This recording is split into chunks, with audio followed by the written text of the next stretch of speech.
Okay, welcome back everyone to the deep dive. We've got a really rich stack of material to get into today, sent in by you. It's this fascinating set of notes, all exploring the challenges. Well, the challenges that pop up when you decide to create something. Yeah. And maybe more importantly, when you decide to put that thing out into the world. That's right. And we've talked before about, finding motivation and the benefits of creativity, which are frankly undeniable for big things, small things, just daily life. But these notes, they go right for the jugular, really. They tackle what's often the biggest hurdle, and it's sneaky. It's this fear of being seen. Exactly. It's not usually obvious, is it? The material says it wears disguises, like maybe it looks like that procrastination you just can't seem to shake, or you get totally bogged down trying to make something absolutely perfect before anyone sees it. Uh-huh. But when you peel those layers back, what these notes suggest you find is vulnerability.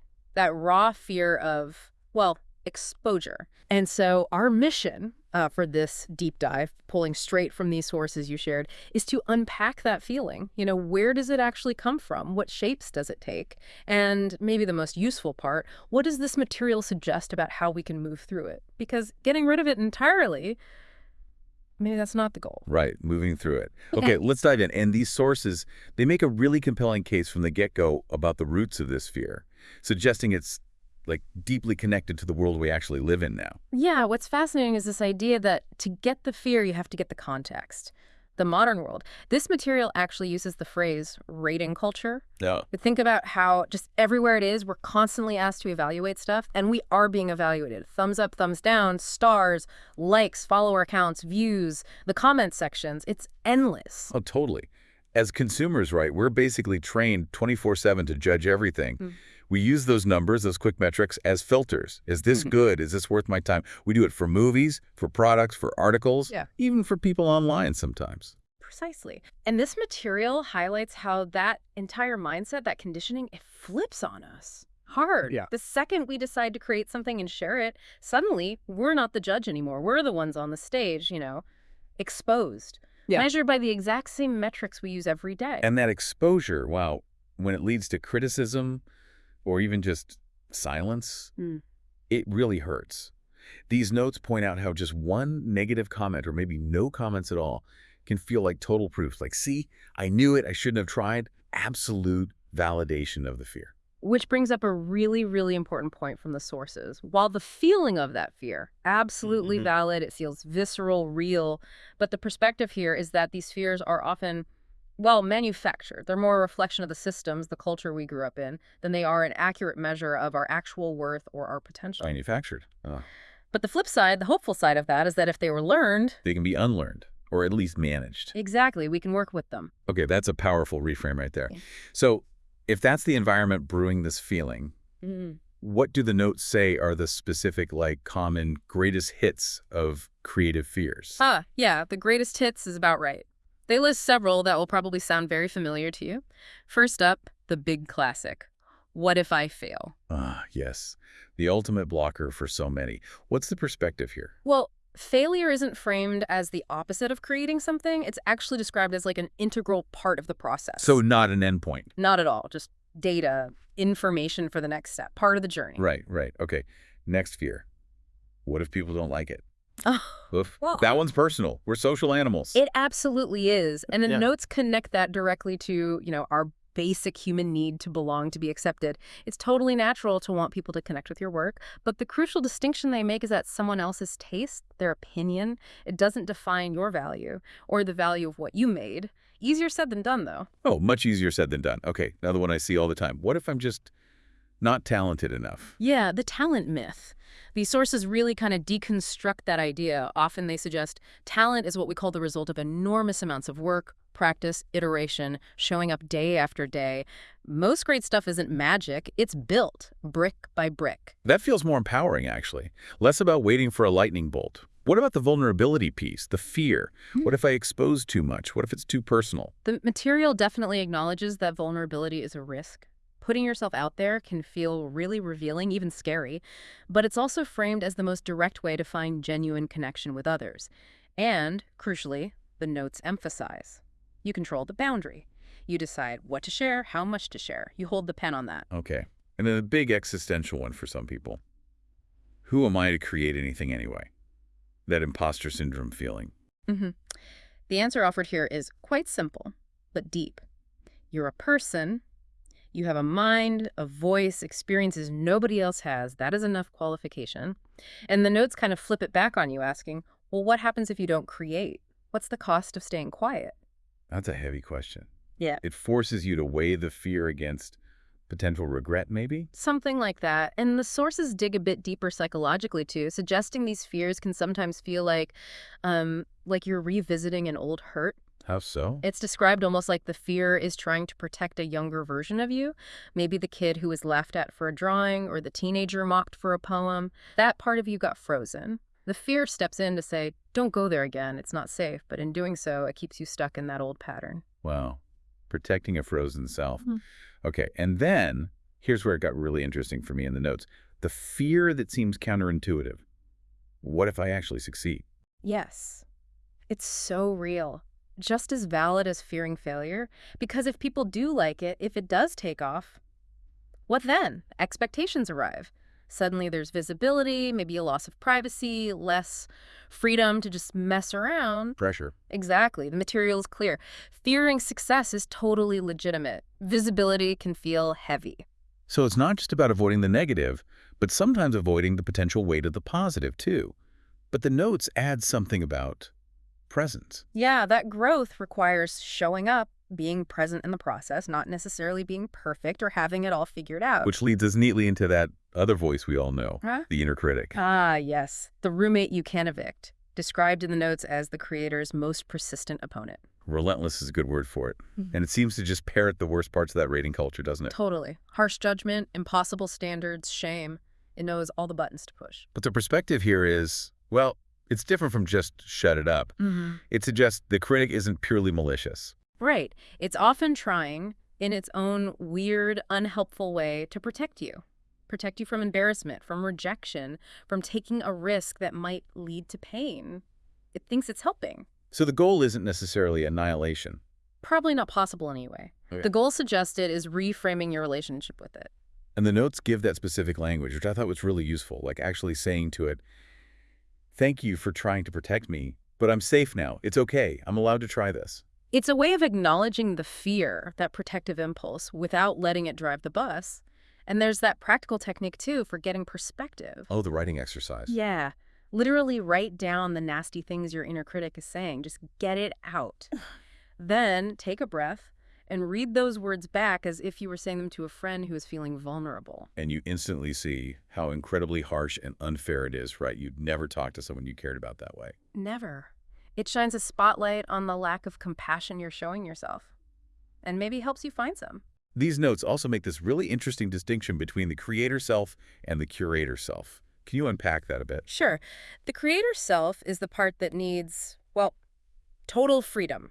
Space to play, experiment, make a huge mess, follow weird ideas without any judgment. The curator self, that's the editor, the organizer. That part comes later. Much later. It looks gently at what the creator self has produced and asks, okay, what here is interesting? What needs refining? What might be ready to share someday? So you don't demand perfection from the creator self? Absolutely not. The material stresses. Don't ask your early drafts or experiments to be brilliant. Ask them to be free. Ask them to be free. I really like that. It lowers the stakes immediately. Completely. So, okay, let's tie some threads together. What does being seen actually mean, according to these sources, beyond just clicks or validation? It seems to mean being real, showing up authentically. And the material is very blunt. The second you choose to be real, you risk judgment. You risk being misunderstood, disliked, maybe even dismissed. That's the deal. And here's the core point. The power that fear holds over you. It depends entirely on whether you place your self-worth in other people's reactions, in their hands. Which is so easy to do, especially with that rating culture we talked about. It trains us to look outside for validation. It really does. But the material offers this counter perspective.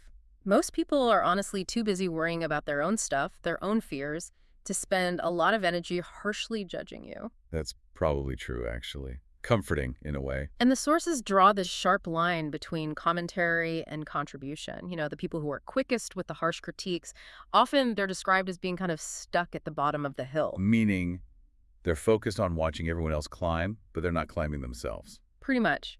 Commentary might make noise, get attention, but it doesn't move the commentator forward.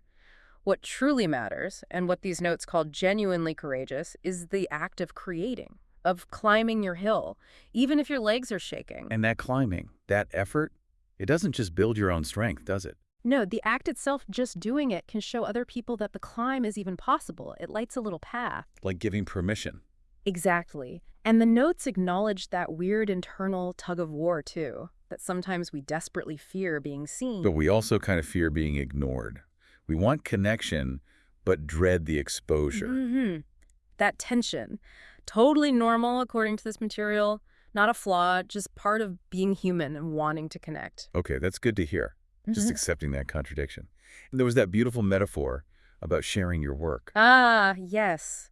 Sharing your work is like lighting a small lantern in the dark. You can't control who sees the light or what they think of it. That's out of your hands. But maybe, just maybe, someone else out there sitting in their own darkness needs exactly the kind of glow that only your specific lantern provides. Wow. That gives me chills, actually. It reframes the purpose entirely. Okay, so we understand the fear, its roots, its forms, the critic, the meaning of being seen. What about actually doing something? What practical steps do these sources offer to move through this fear? They give quite a few actionable things. First, and maybe most importantly, normalize it. Realize this fear is basically universal. The pros feel it, the beginners feel it, everyone in between feels it. Feeling scared doesn't mean you're broken or wrong. That alone is huge, just knowing you're not alone in it. What else? Start small and private. You don't need to launch a website tomorrow. Create just for you. Write in a journal nobody sees. Hum a tune into your phone recorder. Sketch in a notebook. Make doing the goal, not the audience. Focus on the process, not the outcome. Shift the question from, is this good? To, did I try today? Did I show up? Yes, and if you decide you want feedback later on, be super intentional about where you seek it. Find safe spaces, kind communities, trusted friends who give constructive, not crushing, feedback. Don't throw your vulnerable first steps to the wolves online and expect it to end well. Good advice. And celebrate the climb. The notes mention this specifically. Yeah, actively track your progress, maybe journal about the attempts, reward yourself for the effort, especially when you push through fear. That repetition builds the courage muscle, they suggest. Okay. And making peace with impermanence. Right. Nothing is carved in stone. Your first try isn't your final statement. You can revise, you can learn, you can grow, you can make something totally different next time. It's all fluid.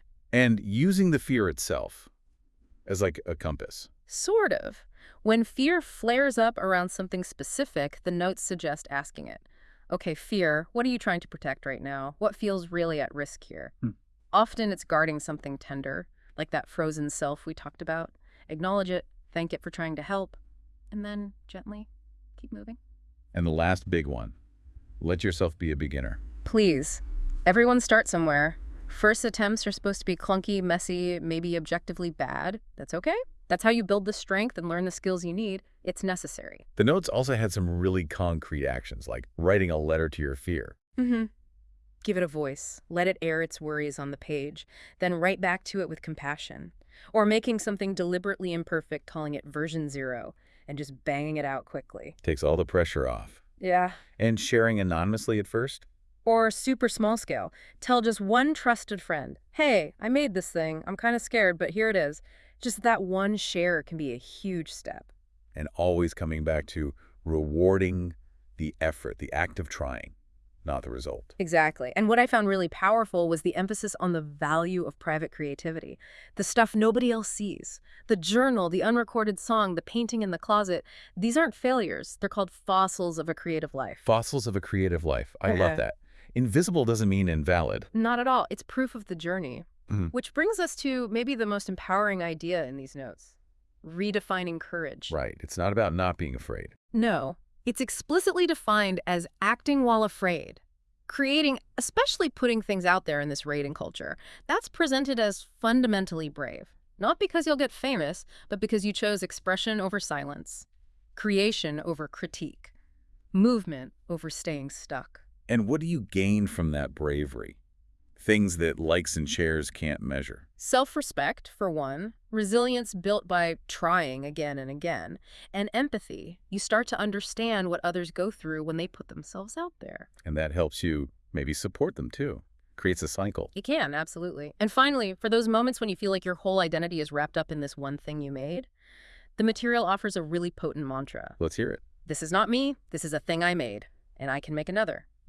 Simple, powerful. You are not your product. You are the process. That seems to be the core thread running through all of this, learning to detach your inherent worth from the outcome of any single creative act. So, wrapping up this deep dive into your material on the fear of being seen, the main message feels pretty clear, doesn't it?